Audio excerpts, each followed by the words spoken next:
Mang Marcial. Nakulilim na nga po yung tenga ko sa kakasigaw sa akin ng inang ko eh. Basta, ayaw ko nang maulit yung nangyaring yun. Tandaan nyo, si Dwarfina ay hindi katulad ninyo. Isa siyang prinsesa at isang araw siya ang magmamana ng buong kahariang ito. Kaya hindi nyo siya dapat dinadala sa isang sitwasyon na maaari siyang mapahamak. Opo, Itang. Pasensya na po. Siya, magpahinga na kayo. Itang, pwede po magtanong? Di ba ang duwende may natatangin kapangyarihan? Bakit minsan po nagkakaroon tayo ng panibagong kapangyarihan? Anong ibig mo sabihin?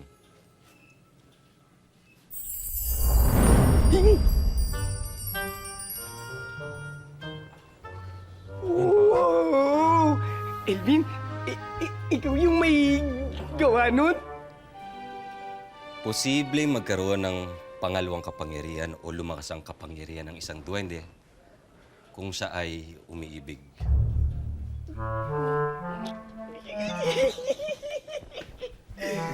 Sabi na nga po eh, iniibig mo si Dwarfina eh. Elvin, walang masamang umibig sa isang mahal na prinsesa.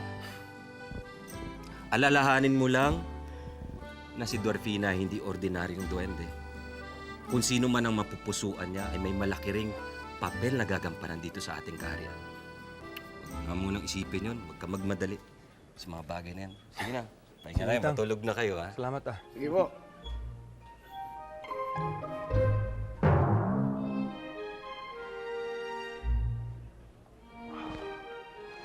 Inaata na talaga yung kaibigan ko.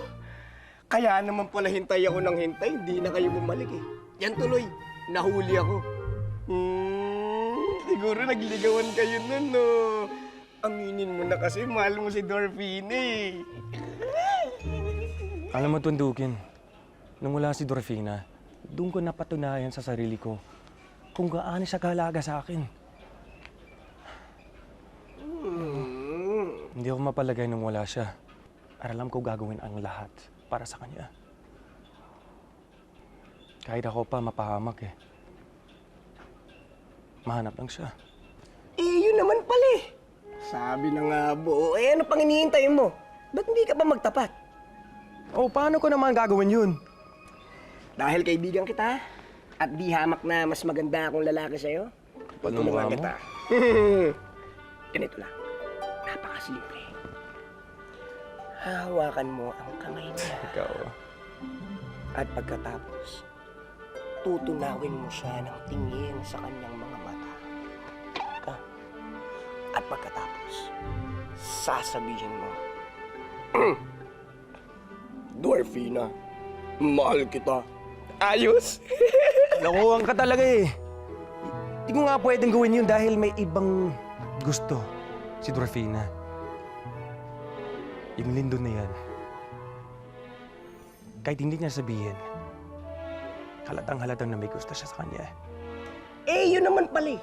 Di mas lalo na dapat na magmadali ka. Ayaw mo pa kasing bigahan si Dwarfina eh. Mamaya, maunahan ka pa. Oh, paano? Bibigyan ko siya ng bulaklak? Paboritong tsokolate, ano? Wala ka na bang maisip na iba? Puro na lang bulaklak, tsokolate. Eh, puro yun na lang binibigay mo eh. Alam mo, dapat mag-isip ka ng kakaiba. Pero yung siguradong magugustuhan niya.